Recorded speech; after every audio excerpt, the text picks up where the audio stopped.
တင်ဆက်ပေးခြင်းတဲ့အကြောင်းအရာလေးကတော့မြန်မာ Skate Association ဖွဲ့ကတင်ထားတဲ့ video file လေးပေါ့နော်အခုချိန်ကဒါသတင်းကျွတ်ကာလလေးဖြစ်တဲ့အတွက်ကြောင့်မလို့သတင်းကျွတ်ကာလဒီလှည့်လည်တဲ့ဖျားပွဲတွေမှာကနေ video file လေးတစ်ခုပေါ့နော်ဒီဥရွှေရိုးနဲ့ဒေါ်မိုးအကဆိုဒီ12လရာဒီပွဲတော်တွေမှာဆိုအများအပြားထည့်သွင်းကနေတဲ့အကလေးတစ်ခုပေါ့နော်အဲ့ဒီအကကိုမှကလေးလေးနှစ်ယောက်ကဒီ skate နဲ့ကနေတယ်ဆိုတော့ဒါ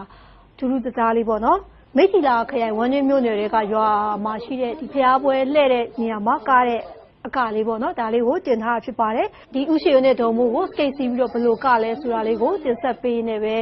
နှုတ်ဆက်လိုက်ပါရရှင်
Yeah.